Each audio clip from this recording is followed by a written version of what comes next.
اعوذ باللہ السمیع العلیم من الشیطان الرجیم بسم اللہ الرحمن الرحیم۔ ناظرین، ہم سورہ توبہ کا ترجمہ تلاوت کر رہے ہیں اور آیت نمبر 81 سے شروع کر رہے ہیں۔ یہاں اللہ تعالیٰ فرما رہے ہیں، وہ لوگ جو پیچھے رہ گئے تھے خوش ہو گئے اپنے گھر بیٹھے رہنے پر، اللہ کے رسول سے جدا ہو کر، اور ناگوار گزرا انہیں کہ وہ جہاد کریں اپنے مالوں سے اور اپنی جانوں سے اللہ کی راہ میں، اور انہوں نے کہا مت کوچ کرو سخت گرمی میں، کہو کہ جہنم کی آگ اس سے زیادہ گرم ہے، کاش تم یہ بات سمجھتے۔ یعنی یہ غزوہ تبوک، جو جنگ تبوک لگی تھی، اس کا موقع تھا جس پہ اللہ تعالیٰ نے کہا تھا کہ ہر فرد نے، مسلمان نے جا کر جنگ لڑنی ہے۔ لیکن جنگ لڑنا ہر بندے کے بس کی بات نہیں ہوتی ہے۔ قتال جو ہوتا ہے وہ ہر بندے کے بس کی بات نہیں ہوتی۔ ابھی کچھ لوگ ایسے بھی تھے جو صرف پیسے کے پیچھے تھے، یہ اس طرح سے میں ٹائم سے بھی تھا۔ یہ جس طرح وہ روایات میں ملتا ہے نا، پھر یہ روایات میں اس طرح کی باتیں پھر ملتی ہیں، پھر یہ اختلاف انہی باتوں کی وجہ سے ہوتا ہے، کیونکہ کچھ روایات کس طرح کی ہوتی ہیں، کچھ روایات کس طرح کی ہوتی ہیں، اور پھر جب یہ روایات لوگ پڑھتے ہیں تو ان میں پھر اس طرح کے اختلافات ملتے ہیں، کیونکہ روایات کے الفاظ جو ہوتے ہیں وہ لوگوں نے اپنے انداز میں ڈھالے ہوتے ہیں، لیکن قرآن کے ساتھ یہ کام نہیں کیا ہوا ہے۔ قرآن کے ساتھ وہ الفاظ شامل ہیں جو اللہ تعالیٰ نے وحی کے ذریعے بتائے ہیں، ان کے الفاظوں میں کوئی چینجنگ نہیں ہے۔ اس وجہ سے ان کی معنی میں اور ان کے مطلب کے نکلنے میں دن رات کا فرق ہو جاتا ہے۔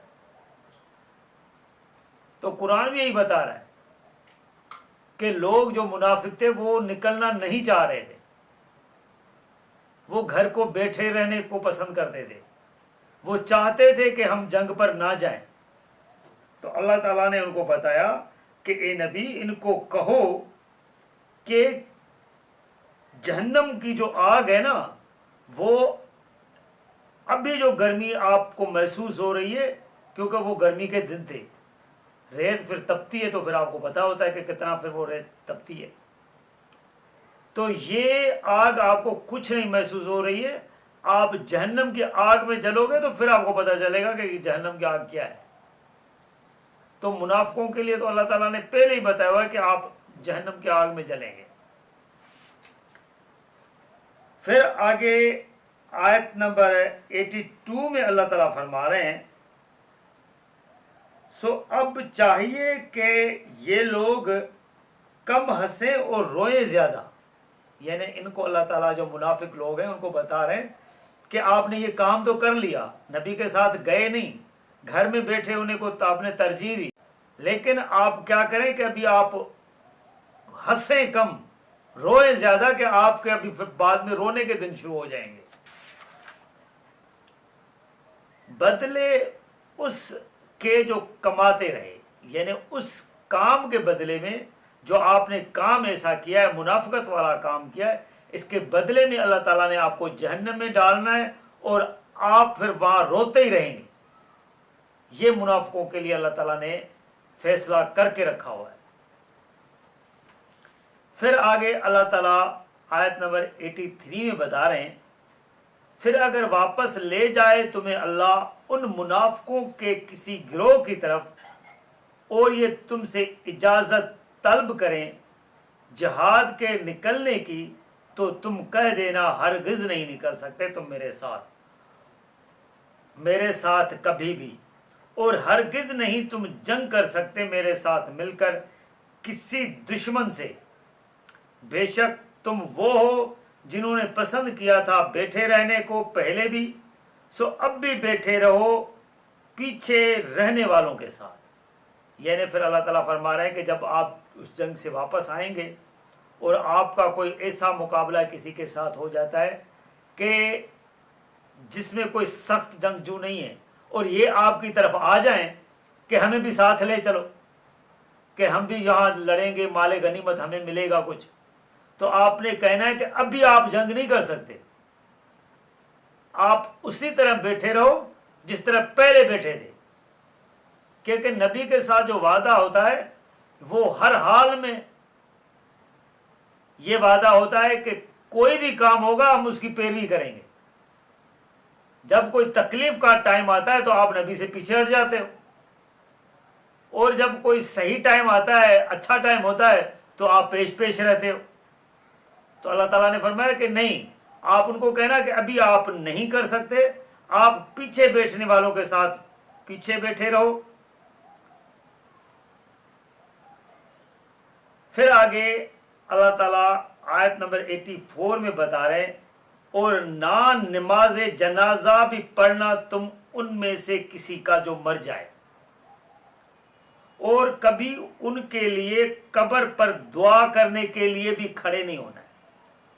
بے شک انہوں نے کفر کیا ہے اللہ اور اس کے رسول کے ساتھ، اور وہ مرے بھی اس حالت میں کہ وہ سرکش ہے، یعنی وہ بے لگام ہو چکے تھے، اپنی انعام میں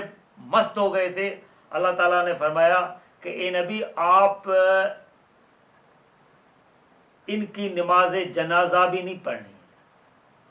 اور ان کی قبر پر کھڑے ہو کے جو بندہ دعا کرتا ہے وہ دعا بھی نہیں کرنی ہے کہ ان کے دل کو تسلی ہو جائے کہ نبی نے ہمارے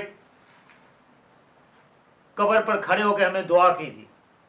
تو اللہ تعالیٰ فرما رہے ہیں کہ جو آپ کے ساتھ وہ تسلی والا کام سمجھ رہے ہوں وہ بھی ان کے پاس نہ رہے کہ نبی نے ہمارے جنازہ پڑھا تھا، نبی نے ہمارے قبر پہ کھڑے ہو کے دعا کی تھی تو ہم بخشے جائیں گے. اے نبی ان کے پاس اس طرح کا کوئی کام نہیں کرنا،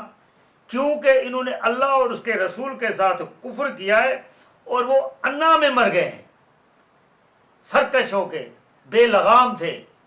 وہ اپنا کام اپنی مرضی سے کر رہے ہوتے تھے. تو اللہ تعالیٰ ابھی اپنے دین کو مکمل کر رہا تھا، اسی لیے ہر کام جو منافق کر رہے تھے یا نبی سے کوئی غلطی ہو رہی تھی تو دین میں پھر اس طرح ہوتا ہے، کیونکہ دین سکھانے کے لیے جب نبی آتا ہے، رسول آتا ہے، تو اللہ تعالیٰ اس پر خصوصی ایک نظر رکھے ہوتے ہیں اور اس پر احکامات جاری ہوتے ہیں، جس کی وجہ سے نبی اگر کوئی کام غلط کر بھی بیٹھتا ہے، اس سے غلطی ہو جاتی ہے تو اللہ تعالیٰ وہیں اس کو سیدھا کر لیتے ہیں. لیکن یہ معاملات کسی اور کے ساتھ نہیں ہوتے، اور یہ جو سیدھا کرنے والا کام ہے حضور صلی اللہ علیہ وسلم کے ساتھ نہیں تھا، باقی انبیاؤں کے ساتھ بھی تھا. اس وجہ سے جگہ جگہ پہ آپ کو انبیاؤں کی غلطیوں کے بعد اللہ تعالیٰ نے ان کے کام کو جس طرح سیدھا کیا ہے وہ آپ کو بتایا جاتا ہے. قرآن اس کی پیش رفت کر رہا ہوتا ہے، بتا رہا ہوتا ہے کہ یہاں اس نبی نے غلطی کی تھی اور ہمیں ان کو یہ بتایا تھا. تو یہ ہر نبی کے ساتھ اس طرح اللہ تعالیٰ پھر خصوصی معاملات کر رہے ہوتے ہیں. پھر آگے اللہ تعالیٰ آیت نمبر 85 میں فرما رہے ہیں، اور تعجب میں نہ ڈالے تم کو ان کی مال اور ان کی اولادیں. یعنی پھر اللہ تعالیٰ فرما رہے ہیں کہ اے نبی ان کو اگر ہم نے مال دیا ہے، پیسہ دیا ہے اور ان کے پاس اولاد زیادہ ہے تو یہ آپ کو تعجب میں نہ ڈالے کہ ہم نے خوش ہو کر ان کو دیا ہے. یہ اللہ تعالیٰ کی آزمائش ہوتی ہے. دیکھیں نا، کافر کو اللہ تعالیٰ، منافق کو اللہ تعالیٰ مال بھی دیتا ہے، اولاد بھی دیتا ہے، لیکن نبی کو کیا کہہ رہے ہیں کہ یہ آپ کو تعجب میں نہ ڈالے کہ ان کے پاس مال ہے، ان کے پاس پیسہ ہے اور ان کے پاس اولاد زیادہ ہے تو اللہ تعالیٰ ان کے ساتھ راضی ہے. جس طرح سمجھا جاتا ہے کہ یار اس کے پاس تو بہت پیسہ ہے، اس کے پاس تو اولاد بہت زیادہ ہے، اللہ تعالیٰ اس کے ساتھ راضی ہے. اور نبی کو کیا کہا جا رہا ہے کہ تعجب میں نہ ڈالیں آپ کو بات، یعنی یہ کوئی بات تعجب میں ڈالنے والی نہیں ہے، آپ اس بات کو اپنی ایک معنی میں نہ ڈالنا۔ پھر اللہ تعالیٰ دیکھیں کہ آگے اسی آیت کے اندر کیا بتا رہے ہیں، حقیقت یہ ہے کہ اللہ چاہتا ہے کہ وہ عذاب دے انہیں اسی مال و دولت کے ذریعے سے، یعنی اللہ تعالیٰ اسی مال و دولت اور اولاد کے ذریعے سے اس کو عذاب دے رہا ہے۔ مال دولت کے ہوتے ہوئے بھی وہ خوش نہیں رہے گا، اولاد کے ہوتے ہوئے بھی اس کی اولاد فرمان بردار نہیں ہوگی، وہ آپس میں جھگڑتے رہیں گے، اللہ کی رضا پر راضی نہیں رہیں گے۔ اللہ تعالیٰ ان کو انہی کے ذریعے سے عذاب دے رہا ہے، جیسے دنیا میں ہی، اور نکلے ان کی جان اس حالت میں کہ وہ کافر ہوں، یعنی پھر جب ان کی موت آ جائے تو اللہ تعالیٰ چاہتا ہے کہ یہ انہوں نے جو کام ایسے کیے یہ ایمان کی طرف نہ آئے، یہ کافر ہی مرے، اور پھر قیامت کے دن جب اللہ تعالیٰ فیصلہ کرے گا تو ان کو دوزخ کی طرف بھیجا جائے گا، اور وہاں بھی پھر اسی طرح جلتے مرتے رہیں گے، سڑتے رہیں گے۔ دنیا میں پیسہ دے کر، اولاد دے کر اللہ تعالیٰ ان کو عذاب دے رہا ہے، ان کو خوش نہیں دے رکھ رہا ہے، وہ پیسے ہونے کے باوجود، اولاد ہونے کے باوجود پیٹتے رہیں گے کہ ہماری اولاد، ہم تو اس کے میں فائدے میں ہی نہیں ہیں۔ اور پھر اللہ تعالیٰ فرما رہا ہے کہ قیامت کے دن ان کو ہم نے دوزخ میں ڈالنا ہے، اور وہ کافر ان کو کرا کے ہم نے مارنا ہے۔ تو لہٰذا ناظرین، ہم یہ ویڈیو آیت نمبر 85 پر کنکلوڈ کر رہے ہیں۔ آگے سورہ توبہ میں آیت نمبر 86 سے اللہ تعالیٰ کیا فرما رہے ہیں ہم آپ کو اگلی ویڈیو میں بتائیں گے۔ جزاک اللہ۔